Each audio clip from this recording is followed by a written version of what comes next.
अब 1919 हम पढ़ने जा रहे हैं, बहुत ही यहां से इंपॉर्टेंट टॉपिक है, ध्यान से समझिएगा।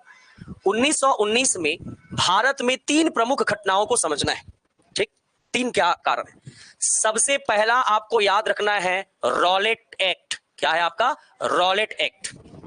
याद रहेगा क्या है, कैसा है, समझो पहले। रॉलेट एक्ट क्या है, कैसा है, क्यों लाया गया, लेकिन 1919 में लाया गया, ये याद रखेंगे। दूसरा आपका है जलियांवाला बाग।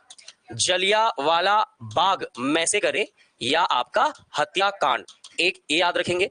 और दूसरा आपको तीसरा याद रखना है खिलाफत मूवमेंट या आपका खिलाफत आंदोलन, ठीक है। खिलाफत मूवमेंट या खिलाफत आंदोलन, ठीक है। तो याद रखना है आपको 1919 की 3 प्रमुख घटनाओं को याद रखना है। सबसे पहला रॉलेट एक्ट, दूसरा है आपका जलियांवाला बाग हत्याकांड और तीसरा है खिलाफत आंदोलन। पहले ये 3 आपको पूछेगा कि घटना कब हुआ है, और याद रखेंगे यही 3 घटना जो है ये कारण है, मेन कारण है, जिसकी वजह से आगे चल के क्या शुरू होगा, असहयोग आंदोलन या नॉन कोऑपरेशन मूवमेंट या असहयोग आंदोलन स्टार्ट होगा। और जिसको स्टार्ट करेंगे कौन? आपका महात्मा गांधी जी। कौन? आपके महात्मा गांधी जी। असहयोग, क्योंकि तीनों घटनाएं ही बहुत गलत है, ब्रिटिश सरकार की बहुत खतरनाक नीति है। तो इसमें से एक हम पहले कवर करते हैं, और वो कौन सा है? आपका रॉलेट एक्ट।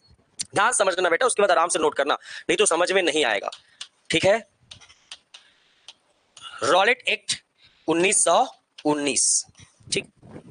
सबसे पहले समझते हैं कि आखिर ये रॉलेट एक्ट क्या है और क्यों लाया गया था, समझे। तो देखिए 1905 से ले लो, 1905 से लेकर 1919 तक की प्रमुख घटनाओं को समझोगे तो आपको समझ में आएगा कि रॉलेट एक्ट क्यों लाया गया था। पहले इन घटनाओं को समझो, 1905 से हो क्या रहा है, ठीक है। 1905 में आप देखे होंगे कि आपका क्या हो गया, बंगाल का विभाजन हो गया। बंगाल का विभाजन अंग्रेजों ने अपने डिप्लोमेटिक पॉलिसी के तहत किया था। बंगाल को 2 भागों में बांटना था और यूनिटी को क्या करना था? तोड़ना था। तो जो बंगाल का विभाजन हुआ 1905 में, इस समय जो आपके क्रांतिकारी थे, रिवोल्यूशनरी जो थे, क्रांतिकारी, ये थोड़े से एक्टिव हो गए, अर्थात क्या हो गए? सक्रिय हो गए। ज्यादातर नेता बंगाल के थे, इसलिए बंगाल में जो क्रांतिकारी, और क्रांतिकारी की विचारधारा आपको पता है, क्रांतिकारी का एक ही विचारधारा है, या तो गोली मार दो, अंग्रेजों को बम से उड़ा दो, या कुछ भी डिस्टर्ब कर, डराना उनका उद्देश्य है। तो 1905 से जब बंगाल विभाजन हुआ, क्रांतिकारी घटनाएं बहुत पहले से चली आ रही थी, लेकिन जो ज्यादा एक्टिव हुई वो कब से हुई है? 1905 के बाद से एक्टिव हो गई भारत में क्रांतिकारी घटनाएं। अब एक बात समझिएगा, क्रांतिकारी घटनाएं जब एक्टिव हुई तो यहां पर आप देखोगे लगातार 1905 से, अगर आप देखोगे तो 1905 से भारत में, ठीक है, भारत में अलग अलग स्थानों पर, अलग अलग स्थानों पर, ठीक, क्रांतिकारी घटनाएं होने लगी। रिवोल्यूशनरी एक्टिविटी जो है अदर जो प्लेसेस थे वहां पर होने लगी, यानी कि क्रांतिकारी घटनाएं होने लगी। कब से होने लगी? 1905 से। जिसमें जो हाईलाइटेड था, एक आपका कौन सा जगह? पंजाब, क्योंकि पंजाब में कौन रहते थे? लाला लाजपत राय। गरम दल के जो नेता थे, मॉडरेट एक्सट्रीमिस्ट पार्टी के जो नेता थे, उन लोग थोड़ा सा सपोर्ट करते थे क्रांतिकारी लोगों को। दूसरा आपका फेमस जगह कौन था? क्योंकि यहां तो बड़े दिग्गज नेता रहते थे, कौन? आपका बाल गंगाधर तिलक जी। बाल गंगाधर तिलक जी रहते थे, ठीक। उसके बाद देखो और एक का हो गया आपका बंगाल। बंगाल में आपका कौन है? अरविंद घोष। कौन है आपका? अरविंद घोष। और कौन है? विपिन चंद्र पाल। कौन है आपका? विपिन चंद्र पाल। ये सब नेता थे। ये सब कैसे नेता है? उग्रवादी। कैसे नेता है? उग्रवादी। और ये लोग सपोर्ट करते थे किसको? क्रांतिकारियों को। बिल्कुल ये बोलते थे कि उतनी भी गलत नहीं है इनकी नीति, क्या हो गया, 2-4 अंग्रेजों गोली उड़ा दिए, बम फेंक दिए, अच्छी बात है, मरे। और इन लोग तो खुद सपोर्ट करते थे, भाषण भी बोलते थे, बहुत अच्छा घटना हुआ। उदारवादी इनसे डरते थे कि इस तरीके से घटना हो रही है और कहीं मामला जो है बिगड़ न जाए, हिंसा का माहौल पैदा ना हो जाए। तो ये भारत में 1905 से एक्टिव हो गए थे। इसके बाद से जैसे आप देखोगे कि लगातार भारत में 1908 तक, 8 तक लगातार जो है कंटिन्यूअस आप देखोगे तो लगातार घटनाएं हुई, होती गई, कोई रुकावट नहीं था, घटनाएं हुई। उसके बाद दिक्कत यह हुआ कि 1908 में उग्रवादी नेता कहां चले गए? जेल चले गए। कहां चले गए? आपका जेल चले गए। उग्रवादी नेता कहां चले गए? जेल चले गए। भारत में अब जो इस मामला को आगे बढ़ाए वही सिर्फ क्रांतिकारी है। उग्रवादी लोग कहां चले गए? जेल में चले गए। तो अंग्रेज लोग डरते थे कि कैसे हम क्रांतिकारी घटनाओं को क्या करें? कंट्रोल करें। क्योंकि देखो क्रांतिकारी घटना में अनएक्सपेक्टेड होता था। कैसा होता था? उस समय के भारतीय लोग देखे होंगे धोती पहनते, धोती जान रहे हो, धोती जी। तो देखो धोती उठाते थे, तो धोती उठा के ऐसे और फोल्ड करके यहां तक बांधते थे, जिसको आप कछोरा भिड़ना बोलते हो, महिलाएं लोग कछोरा बांधते हैं ऐसे बोलते हैं गांव में, देखे हो जी कछोरा बांधना देखे हो? तो पहले से धोती घिलरते थे, उसको क्या करते थे यहां तक ऊपर चढ़ा के बांधते थे, और उसके अंदर अब झोल हो गया, थैला जैसे नहीं बन गया, तो उसी में पत्थर, उसी में बम रखते थे। कौन? भारतीय। अब मान लो कोई आदमी धोती पहन के गुपचुपीच खा रहा है, अंग्रेज वहां से गुजरे, तो अंग्रेज को थोड़ी पता है कि वो बम रखा है एक धोती में, समझ में आ रहा है? और जैसे ही देखते थे सुनसान, तब निकालते थे और फेंके। तो अंग्रेज लोग पहचान नहीं पाते थे कि कौन सही है और कौन गलत, क्योंकि ज्यादातर भारतीय पहले भी देखोगे दाढ़ी मूंछ रखते थे, पता नहीं चलता था। आज थोड़ा दाढ़ी मूंछ देके आदमी थोड़ा ऐसा लगता है कि थोड़ा अलग लुक होता है, पहले ऐसा लगता था सब कपड़ है, सब एक जैसे दिखते थे। तो अंग्रेज लोग पहचान नहीं पाते थे कि कौन कैसा किस रूप में आया है, किसका उद्देश्य मारना है, तो इन लोग बड़े टेंशन में थे। तो लगातार ये सिचुएशन चला और 1908 में इनको लगा कि चलो उग्रवादी लोग जेल चले गए हैं तो मामला थोड़ा क्या हो जाएगा, ठंडा हो जाएगा। अब मामला ठंडा कहां होना था, 6 ही साल तो ठंडा रहेगा। 1914 में इन लोग कहां से आ गए, जेल से। उग्रवादी 6 साल तक थे और आपका जेल से वापस आ गए, और जैसे ही वापस आए तब फिर से मामला क्या हो गया, गड़बड़ाया। फिर वही सपोर्ट करना चालू, फेंको रे बम, मारो रे बम, समझ आ रहा है? अब इस चीज से बचने के लिए आपको मैंने एक पॉइंट बताया था कि 1915 में अंग्रेजों ने दिमाग लगाया था और बता दिया था कि एक एक्ट बनाए थे, याद आ रहा होगा, इंडियन डिफेंस एक्ट या भारतीय रक्षा अधिनियम। एक्चुअल में ये जब आप कामागाटा मारू पढ़े थे उस समय मैंने बताया था भारतीय रक्षा अधिनियम क्या है, कि अगर आप देश की रक्षा को या रक्षा के मामला में कोई ऐसा राजद्रोह वाला काम करोगे, कोई बम फेंकोगे, सरकार को अगर कुछ बोलोगे, तो सीधा सीधा इस एक्ट के तहत आपको क्या कर दिया जाएगा, जेल में डाल दिया जाएगा। तो ये क्या था, ये सेफ था। अब आप ये सोचो कि ये अधिनियम आखिर अंग्रेजों ने बनाया क्यों था, तो इसके तो 2 कारण थे, लेकिन इसका प्रमुख कारण था बेटा वर्ल्ड वार। क्या था आपका, वर्ल्ड वार, प्रथम विश्व युद्ध। प्रथम विश्व युद्ध जो आपका स्टार्ट होता कब, 1914 से 18, ये इनका प्रमुख कारण था। अब ये प्रथम विश्व युद्ध के समय भारतीय रक्षा अधिनियम का क्या लिंक है, तो देखो जब प्रथम विश्व युद्ध हुआ तो इनको पता था कि मैं गलत कर रहा हूं, गलत करने वाले को पता रहता ना कि मैं गलत कर रहा हूं, तो भारतीय और मुस्लिम लीग और कांग्रेस मेरे अगेंस्ट ना हो जाए, क्रांतिकारी इसका फायदा ना उठाए, इसलिए इन्होंने भारतीय रक्षा अधिनियम लाया और बोला कि बेटा देख, तो एक तो हम लोग उधर युद्ध में बिजी हैं और तुम लोग इसका गलत फायदा उठाओगे तो तुमको सीधा सीधा अधिनियम के तहत कहां डाल दिया जाएगा, जेल में। लेकिन प्रथम विश्व युद्ध कब खत्म होगा, 18 में। कब खत्म होगा, 18 में। इस युद्ध के साथ साथ ये अधिनियम भी क्या हो जाएगा, खत्म हो जाएगा। तो इन लोगों को नींद नहीं पड़ता था। 18 तक तो इस अधिनियम से रोक लोगे, लेकिन 18 के बाद क्या करोगे, 18 के बाद इन लोग फिर कुछ अधिनियम खुल्लम खुल्ला गोली मारेंगे। तो इन लोग क्या हो गए, टेंशन में आ गए, और टेंशन में आने के कारण, ठीक है, 1917 यानी खत्म होने के पहले, 1 साल पहले 1917 में इन्होंने एक कमिटी बनाया जिसका नाम था सेडिशन कमिटी। क्या नाम था आपका, सेडिशन कमिटी बनाया। इस कमिटी के जो आपके अध्यक्ष थे, इस कमिटी के, उनका नाम था सिडनी रॉलेट। क्या नाम था आपका, सिडनी। सिडनी से ही सेडिशन बना है और रॉलेट से क्या बना, रॉलेट। इनके ही सिफारिश, इनके रिकमेंडेशन पर ही ये एक्ट लाया गया था, इसलिए इसे आपका रॉलेट एक्ट कहते हैं। 17 में सिडनी रॉलेट, और भी सदस्य थे, वो हमारे काम का नहीं है, बाद में लिखवा दूंगा, पहले ये मैं समझिए, मेन हीरो है। सिडनी रॉलेट को बोला गया कि आपके अंदर एक कमेटी बनाते हैं, आप हमें 2 चीजों के बारे में बताइए। बोले कैसे, एक तो ये भारतीय डिफेंस, इंडियन डिफेंस एक्ट समाप्त हो रहा है, तो क्रांतिकारी घटनाओं को कैसे कंट्रोल किया जाए और क्या उपाय है, इसके बारे में रिपोर्ट दे। और दूसरा, और जो घटना हो रहा है उस पर कंट्रोल कैसे किया जाए, इन दोनों चीजों पर रिपोर्ट किसको सौंपने को था, सिडनी रॉलेट। तो याद रखना, ये यूपीएससी का प्रश्न था बेटा, और अभी पीएससी में आया था, अभी जो 2024 का पीएससी का क्वेश्चन था रॉलेट एक्ट से, तो पीएससी में तो नहीं आएगा, पर समझ के रखे रहो, आगे काम आएगा आपका। देखिए, इनके 2 आपके कार्य दिए गए थे। पहला है आपका, ठीक, रक्षा अधिनियम, जो डिफेंस एक्ट बना है के स्थान पर क्या बनाना है, नया कानून बनाना है। कौन सा कानून बनाया जाए, क्या बनाना है, अभी इंडियन डिफेंस एक्ट बना ना, वो 18 में समाप्त हो जाएगा, 17 में ही विचार कर रहे हैं, 18 के बाद क्या करना है, तो आप एक नया कानून बताओ क्या है, कैसे लाया जाए। और दूसरा ये है कि कैसे आपका क्रांति जो कार्यों है, जो रिवोल्यूशनरी है, पर क्या किया जाए, कंट्रोल किया जाए। इस पर विचार करने के लिए कौन सी समिति बनाई गई है, सेडिशन कमिटी। और ये सेडिशन कमिटी का अध्यक्ष कौन है, सिडनी रॉलेट। कौन है आपका, सिडनी रॉलेट।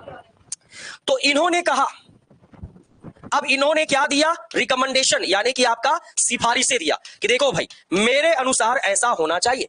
तो इन्होंने कहा कि आपके रक्षा अधिनियम या डिफेंस एक्ट के जैसा ही एक अधिनियम बनाया जाए, सेम टू सेम परमानेंट अधिनियम बनाया जाए। एक इन्होंने ये कहा कि जैसे ही भारतीय रक्षा अधिनियम जो काम करता था सेम उसी के जैसा ही क्या बनाओ, कानून बनाओ। वो खत्म हो रहा है, दूसरा कानून बना दो। तो एक सॉल्यूशन हो गया। किसका सॉल्यूशन हो गया? नया कानून बनाएंगे, चलो ठीक है। अब बोले कंट्रोल कैसे करेंगे, पर वो तो समझ नहीं आता, धोती में बम रखते हैं, कैसे जानोगे? अधिनियम बनाओगे तो अधिनियम क्या करोगे? सजा दोगे, लेकिन सजा कब दोगे? जब पहचान में आए। वो तो कोई दाढ़ी मुड़वा देते हैं, कभी कोई टकला होकर आते हैं, बम फेंक देते हैं, पंडित की वेशभूषा में समझ ही नहीं आता कौन कब क्या करने आए। वैसे देखे होगे आप, बटुकेश्वर दत्त और भगत सिंह असेंबली में गए थे और वही बीच बीच असेंबली में क्या फेंक दिए थे? बम। और कौन जा रहा था बीच असेंबली में बम फेंक देकर? तो उन्होंने क्या कहा, एक काम करो, जिस व्यक्ति पर भी आपको डाउट होगा, देखो खतरनाक एक था, संदेह के आधार पर, अगर किसी भी व्यक्ति पर आपका डाउट होता है, शंका होता है, तो संदेह के आधार पर सीधा सीधा उनको क्या कर लो? गिरफ्तार। ये गलत था। तो संदेह में तो महात्मा गांधी भी अंदर डाल देंगे, सबसे पहला संदेह तो उन्हीं पे करेंगे, समझ आ रहा है? तो ये बड़ा दिक्कत था कि भाई कोई भी व्यक्ति को कैसे आप शंका के आधार पर गिरफ्तार करो। और ये कौन सिफारिश कर रहे हैं? सिडनी रॉलेट कर रहे हैं। और ये जो सिफारिशें लाया, ये कहा गया, सिफारिशें दी गई और इसको 1919 में क्या कर दिया गया? लागू कर दिया, सेम टू सेम इसी को। हाँ भाई, ये एक्ट का नाम हो गया, क्योंकि हमारे रॉलेट जी लाए हैं, इसलिए इस अधिनियम का क्या हो गया? रॉलेट एक्ट नाम दे दिया। और सेम के सेम कहा कि आज के बाद इस एक्ट के अनुसार कोई भी अगर क्रांतिकारी इस प्रकार की घटनाएं करती है या हमको उन पर शंका होती है, तो हम उसको क्या कर सकते हैं? अरेस्ट कर सकते हैं, गिरफ्तार कर सकते हैं। इसीलिए इन्हें क्या कहा गया? रॉलेट एक्ट कहा गया। अब एक बात समझिएगा, प्रश्न क्या पूछेगा, जैसे ही रॉलेट एक्ट लाया, तो अब मान लो आप ही लोग गए घूमने कहीं, 2-3 जने दोस्त गए, रात को निकले हैं मान लो, और आपको पुलिस ले गई पकड़ के। मान लो आप पर शक हो गया, संदेह हो गया कि रात को निकले हैं, मतलब कुछ तो होगा गड़बड़, और आपको पकड़ के कहां ले गए? जेल में। तो जेल में जाओगे तो आपको पता है 24 घंटे के अंतर्गत आपको न्यायालय में प्रस्तुत करना अनिवार्य है। 24 घंटे के अंदर आप ज्यादा 24 घंटे रखेंगे, उसके बाद तो न्यायालय में जाना ही है, रीट जारी हो जाएगा। तो अब क्या होगा? आपको पकड़ के ले गए, उस समय रोगे गाओगे, छोड़ हम तो स्टूडेंट हैं, हाँ माँ कसम पढ़ने आए थे, ऐसे करके। लेकिन मान लो उसके बाद भी पुलिस पीटे, भाई चुप, गाड़ी में सब। तो अब आप चूंकि थोड़ा पावरफुल कानून जानते हो, तो क्या बोलोगे? मैं अपने वकील को क्या करता हूं? फोन लगाता हूं। बोलोगे ना, अरे ठो वकील तो रखना पड़ेगा। तो अब इसका प्रावधान समझिए, अगर आप, ठीक है, इसमें क्या प्रावधान था, क्या प्रोविजन था, समझिएगा। इसमें प्रावधान यह था कि अगर आप जो है, ठीक है, अगर आप गिरफ्तार होते हैं, तो गिरफ्तार होने के बाद आपको वकील रखने का अधिकार नहीं है। अब लो, बड़ा तकलीफ है, अधिकार नहीं। जैसे ही बोलोगे ना वकील को फोन करता हूं, सटाक से मान गए, कहां वकील? ये प्रावधान था कि आप वकील नहीं रख सकते। समझ में आ रहा है? अब दूसरा क्या बोलोगे? ठीक है, मेरे को वकील से बात करने नहीं दे रहे, तो 24 घंटे बाद तो कहां जाऊंगा? न्यायालय जाऊंगा। समझ में आ रहा है? और न्यायालय जाऊंगा तो वहां तो जज साहब बैठे हैं मेरे परम, तो जज भी तो अंग्रेज है, हाँ, वहां मेरे आदरणीय जज बैठे हैं, और जज के सामने मेरे पूछेंगे तो मैं बता दूंगा, मैं तो रात को 12 बजे गुपचुप खाने गई थी, जबरदस्ती मेरे को पकड़ के ले आए कि गुपचुप में बम था करके। समझ में आ रहा है? अब जैसे ही आपको न्यायालय में आपका लाया जाएगा, समझ में आ रहा है? न्यायालय में भी कितने वकील होंगे कौन सा बताऊंगा, लाया जाएगा और आपको कटघरे में खड़ा किया जाएगा, बाजू पुलिस वाला खड़े होगा। अब जज आपसे कुछ नहीं पूछेगा, सीधा सजा सुनाएगा। समझो, रॉलेट एक्ट ऐसा नहीं था जी, बहुत खतरनाक एक्ट था, और ये आपातकालीन के समय भारत में भी हुआ है। आप समझो, अभी इमरजेंसी लगता है तो ये मौलिक अधिकार का बहुत बड़ा चैप्टर है बेटा, आप पढ़ोगे, ये जानना बहुत जरूरी है आपको। अब आप बोलो, जज साहब मेरी बात सुनिए, जज बंद कर, सोचने के लिए खड़े करा एक जने, मतलब आप जो है कोई आर्गुमेंट नहीं कर सकते, मतलब आप किसी भी प्रकार का दलील नहीं दे, दलील का मतलब है आपका आर्गुमेंट, किसी भी प्रकार का दलील नहीं दे सकते। ठीक, अब देखो, आप एक बात जानते हो कि हमारे देश में सर्वोच्च न्यायालय कौन है? सुप्रीम कोर्ट है, आखिरी माई बाप। अगर आपको लगता है कि मेरे साथ डिस्ट्रिक्ट न्यायालय, हाई कोर्ट, उच्च न्यायालय मेरे साथ सही न्याय नहीं कर पाए, तो आप कहां अपील कर सकते हो? सुप्रीम कोर्ट अपील कर सकते हो। तो आप सुप्रीम कोर्ट जाओगे, मतलब दूसरे न्यायालय में क्या करोगे? अपील करोगे। तो आपको कई बार ऐसा होता हो, देखोगे, अरे वाला कहानी सुने हो ना जी, कि एक गुनहगार को सजा नहीं होनी, मतलब एक बेगुनाह सजा नहीं होनी चाहिए, भले 100 गुनहगार छूट जाए, लेकिन एक बेगुनाह को सजा नहीं होनी चाहिए, इसलिए तो ऐसी व्यवस्था की गई अंतिम तक। तो अब आप क्या बोलोगे जज को? यहां बेटा जो करना है कर लो, अभी देखना मैं ऊपर वाले न्यायालय में क्या करूंगा, अपील। यहां पर आपको अपील करने का भी अधिकार नहीं था। अब सोचो, तब कैसा करोगे? न वकील रख सकते थे, न वहां जाके कुछ बोल सकते थे, अरे बताओ तो कम से कम भाई मैं नहीं हूं रे, ऐसा रे ऐसा। और ऊपर आप उनको कर ही नहीं सकते कि जो उन्होंने मान लो आपको सुना दिया है, मृत्यु दंड डाल चढ़ा फांसी पे, तो अगला जा ही नहीं पाओगे कि रोक दो भाई फांसी। तो इसलिए दलील और नो अपीलिंग, यानी कि आपका अपील करने का अधिकार नहीं था। अब देखो, तीनों अधिकार छिप गए। ठीक, अब आप क्या सोचोगे? मां कसम इतना गलत हो रहा है, अभी निकले मीडिया वाले तो आएंगे नहीं, भागते हैं ना, हाँ, आप कैसे अंदर गए ऐसा, तो आपको लगेगा मैं अपनी भावनाओं को वहां एक्सप्रेस कर लूंगा। चलो, पता है आपका जो हियरिंग होगा वो एक सेपरेट यानी कि गुप्त न्यायालय में होगा, जहां सिर्फ पुलिस वाला को पता है कि आप कहां गए। समझ में आ रहा है? गुप्त न्यायालय का मतलब एक सीक्रेट, अलग से आपका एक कोड बना रहेगा, जहां आप जाओगे और कोई भी तीसरा पर्सन नहीं रहेगा, वहीं पे आपको ले जाएंगे, ये सीधा डालो रे जेल में, और कुछ नहीं होगा। मतलब आपका एक अलग से क्या होगा, न्यायालय होगा। और याद रखना, इस न्यायालय में 3 जज होंगे। कितने जज? 3 ठो जज बैठे रहेंगे, और आप कोई भी गलती करे रहो, मत करे रहो, सीधा अब बोलना तो है नहीं ना, वो क्या सुनाएगा? सीधा सजा। और इसलिए कुछ भी करो, गुपचुप खाने का सजा कितना होगा? 2 वर्ष। 2 वर्ष का सजा होना ही है, एकदम डन है। ये कौन से एक्ट का प्रावधान था? रॉलेट। अब जैसे इसे 1919 में लागू किया, पूरे लोगों दिमाग खेल गया, बोले क्या तमाशा है। हाँ, एक तो एकदम स्पष्ट गलत हो रहा है भाई, आप संदेह के आधार पर पकड़ रहे हो, ना अपील करने दे रहे हो, ना वकील रखने दे रहे हो, आप पूरा कानून का उल्लंघन करो। ये सीधा सीधा आपका देखोगे तो आपका सीधा सीधा आप तानाशाही कर रहे हो हमारे साथ। और इसीलिए गांधी जी ने इनका विरोध करना क्या किया? शुरू किया, क्योंकि गांधी जी एक वकील थे और वो जानते थे कि कानून क्या होता है। इसलिए कहा ये कानून बिल्कुल सही नहीं है, ये बिल्कुल गलत है। और याद रखना, सबसे बड़ा दिक्कत क्या था कि इस कानून का नामकरण किया गया, तो सबसे पहले इनके प्रावधानों के आधार पर इनका नाम महात्मा गांधी जी ने किया। और महात्मा गांधी के अनुसार अगर आप कानून का नाम देखेंगे तो महात्मा गांधी ने इन्हें क्या कानून कहा?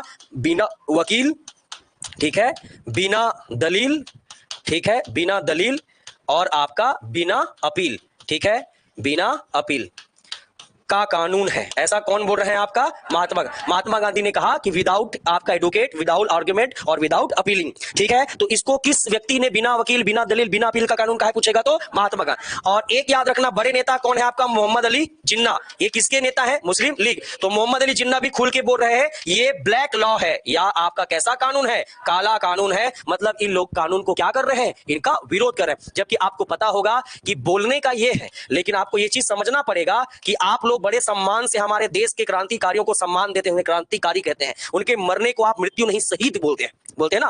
अंग्रेजों ने यहां पर हमारे लिए, अंग्रेजों के द्वारा जो नामकरण दिया गया था वो था टेररिस्ट, या इनको क्या कहते थे? आतंकवादी। याद रखेंगे, ये अधिनियम क्रांतिकारियों के लिए नहीं, आतंकवादियों के लिए लाया गया था। और आतंकवादियों का संबंध किससे बताते थे? क्रांतिकारी। जिसको हम क्रांतिकारी बोलते हैं उन्हें क्या कहते थे? आतंकवादी। और इसीलिए याद रखना, जो मोस्ट इंपॉर्टेंट और सबसे टफ क्वेश्चन बनता है कि रॉलेट एक्ट का वास्तविक नाम क्या है।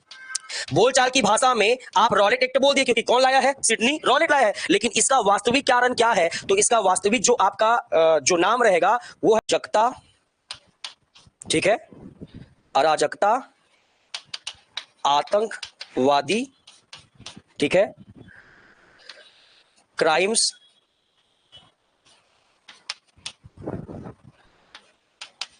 गतिविधियां,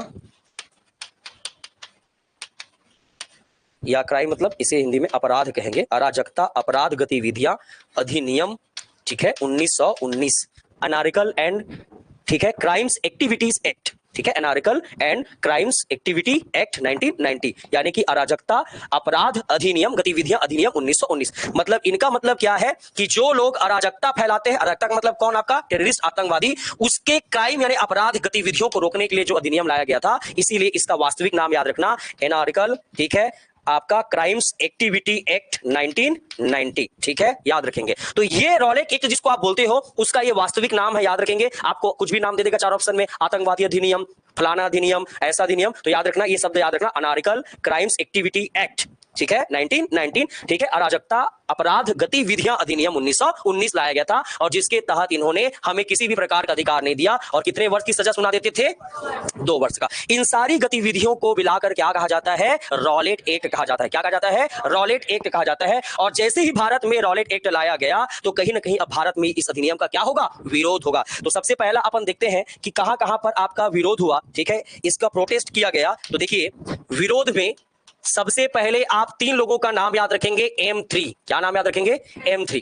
M3 में सबसे पहले याद रखेंगे मदन मोहन मालवीय। कौन है आपका? मदन मोहन मालवीय जी ने इस अधिनियम का क्या किया? विरोध किया। किसने काला कानून कहा? मोहम्मद अली जिन्ना। किसने बिना अपील, बिना वकील, बिना दलील का कानून कहा है? महात्मा गांधी। एक है आपका मदन मोहन मालवीय, एक है आपका मजहर उल हक। कौन है आपका? मजहर उल हक, ठीक है, M3। और एक याद रखेंगे मोहम्मद अली जिन्ना, ठीक है। इनको क्यों मैं अलग से ऐसा बता रहा हूं? क्योंकि ये जो आपके 3 व्यक्ति थे, ये कहां पर अपॉइंट किए गए थे? केंद्रीय विधान मंडल या विधान परिषद में अपॉइंटेड थे। कहां पर आपका? केंद्रीय विधान परिषद या सेंट्रल लेजिस्लेचर। कहां पर नियुक्त थे? Central legislature. भारतीय है, वो 3 भारतीय थे जिसको केंद्र में क्या किया गया था? शामिल। आप जानते हो, मैंने पहले ही बताया था कि अंग्रेज लोग इतनी आसानी से किसी को केंद्र में जगह नहीं देते थे। उन लोग केंद्र में जगह दिए किसको? 3 लोगों को दिए थे, जिसमें याद रखना ये आपका नॉमिनेटेड थे, ये डायरेक्ट आपका मनोनीत होकर गए थे, ये भी आपका मनोनीत होकर गए थे। मजहरुल हक भी क्या थे? आपका मनोनीत थे, नॉमिनेटेड थे। ये भी प्रश्न पूछेगा। अगर आपको केवल इलेक्टेड पूछेगा निर्वाचित सदस्य कौन थे, तो निर्वाचित सदस्य कौन थे? आपका मोहम्मद अली जिन्ना। इन तीनों सदस्यों ने, जो केंद्रीय विधान परिषद में जो 3 भारतीय लोग गए थे, इन तीनों सदस्यों ने केंद्रीय विधान परिषद से क्या कर दिया? त्याग पत्र दे दिया, या क्या दे दिया? आपका रिजाइन। किसके कारण से, किस घटना के कारण रिजाइन कर रहे हैं? रॉलेट एक्ट के विरोध में। कि भाई अगर आप इस तरीके से कानून बना रहे हो, और हमारी भाई केंद्रीय विधान मतलब जहां कानून बनता है, सेंट्रल का कानून, वहां पर अगर आप हमारी बात को नहीं सुन रहे हो, तो हम क्या, हमारा फिर अस्तित्व क्या है? आप बिना पूछे हमारे बिना बात को मान इस तरह का अधिनियम ला दिए, इस तरह कानून ला दिए हैं, कोई दिक्कत नहीं। बात को समझो ना जी। क्रांतिकारी से सब परेशान थे नहीं थे, पर सब परेशान का मतलब उदारवादी परेशान थे, कॉपरेट नहीं होते थे। गांधी जी चाहेंगे कि कभी हिंसा हो? गांधी जी इसलिए परेशान थे कि आपकी जो कानून व्यवस्था है वो क्या है? गलत है। भाई क्रांतिकारी अगर कुछ भी काम करे, लेकिन इसका ये सॉल्यूशन नहीं है कि आप उसको संदेह के आधार पर क्या कर दो? गिरफ्तार कर दो। तो इस आधार पर इन्होंने क्या कर दिया? आपका त्याग पत्र दे दिया। और सबसे ज्यादा जो आपका विरोध किए दूसरे नंबर पर, वो है आपका कौन? खुद आपका महात्मा गांधी जी। और महात्मा गांधी जी ने, ठीक है, रॉलेट एक्ट के विरोध में आपका अब अपना हथियार यूज करेंगे, और उन्होंने क्या बनाया? सत्याग्रह सभा। इंग्लिश में भी यही रहेगा बेटा, असेंबली मत लिखना। सत्याग्रह क्या रहेगा? सभा। तो महात्मा गांधी, क्वेश्चन पूछेगा, महात्मा गांधी जी ने सत्याग्रह सभा की जो स्थापना की थी, वो किस एक्ट के विरोध में किया गया था? याद रहेगा। और ये सत्याग्रह सभा की स्थापना इन्होंने 6 अप्रैल 1919 को किए थे। कब किए थे? आपका 6 अप्रैल 1919 को महात्मा गांधी जी ने रॉलेट एक्ट के विरोध में सत्याग्रह सभा की स्थापना की थी। अब एक बात समझो, रॉलेट एक्ट को मन में था कि अंग्रेजों ने बहुत गलत किया है, बहुत गलत किया है, लेकिन इसके अलावा क्या केवल यही कारण था? तो नहीं। एक बात और समझिएगा कि रॉलेट एक्ट के विरोध का कारण समझिए। ठीक है भाई, रॉलेट एक्ट तो बहुत गलत एक्ट है, वो तो आप देख ही रहे हो, लेकिन क्या यही कारण था? क्या नहीं। समझिएगा, पहले इसका मन में भड़ास था। क्या भड़ास था? 1914 में क्या हुआ है?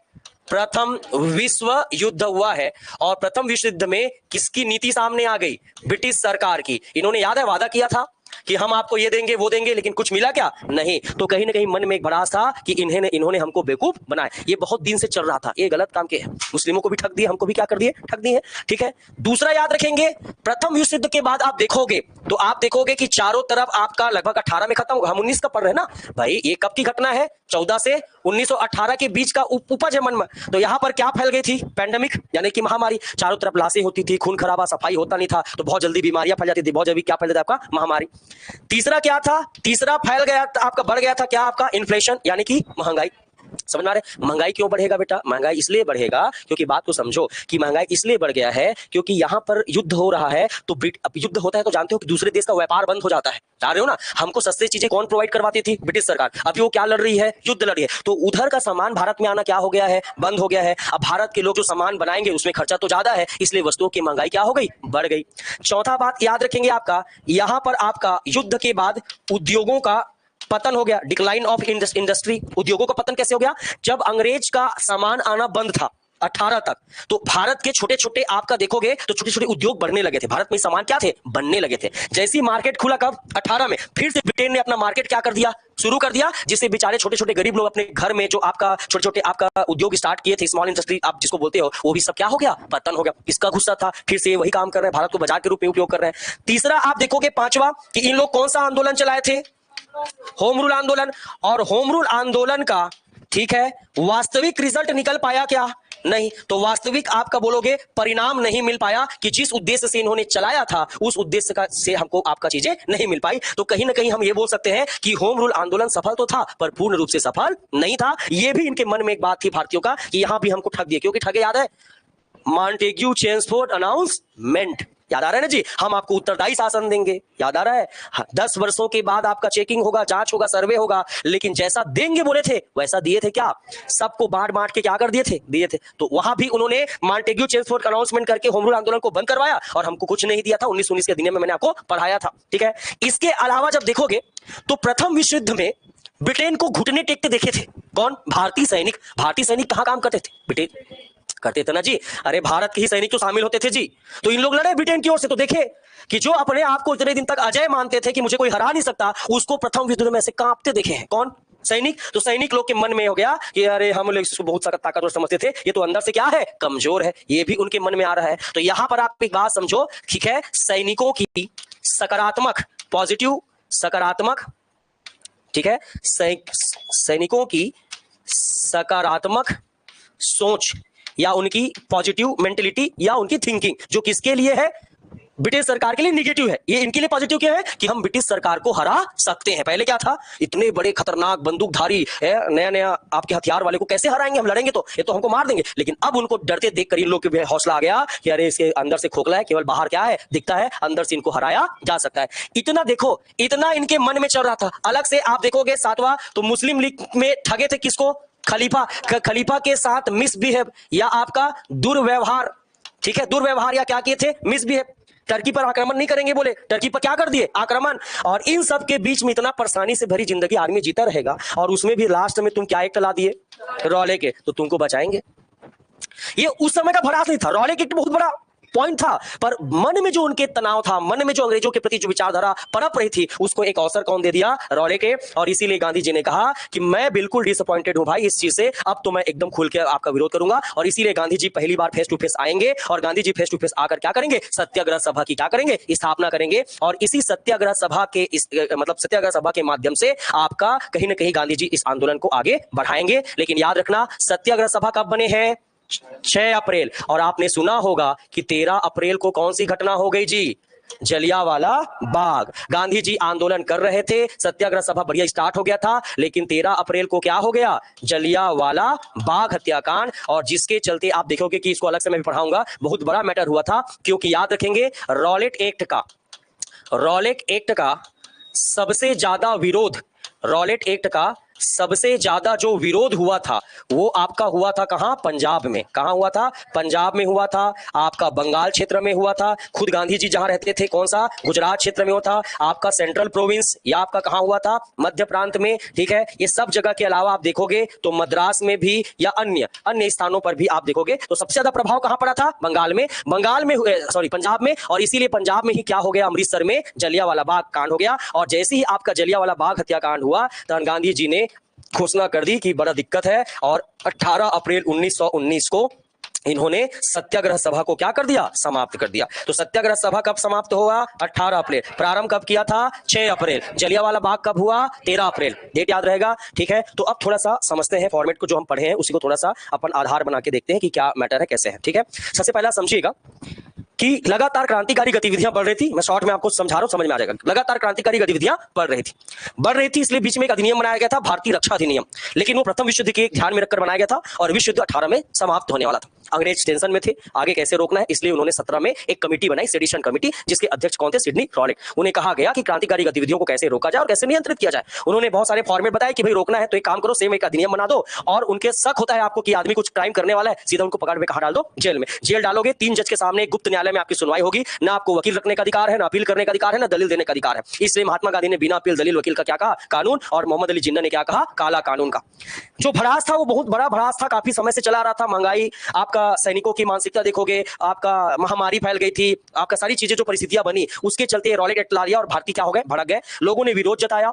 M3 ने क्या कर दिया? केंद्रीय विधान परिषद से रिजाइन। मदन मोहन मालवीय, मजहर उल हक और मोहम्मद अली जिन्ना। महात्मा गांधी ने कहा कि चूंकि मैं कानून जानता हूं, और एक ऐसा कानून, ये सीधा सीधा साफ समझ में आ रहा है कि सीधा सीधा गलत कानून है, और उसके विरोध में 6 अप्रैल को क्या किए? सत्याग्रह सभा की स्थापना किए। सबसे ज्यादा प्रभाव कहां पड़ा? पंजाब में। पंजाब, बंगाल, सब जगहों पर प्रभावित हुए, लेकिन सबसे ज्यादा प्रभाव कहां हुए?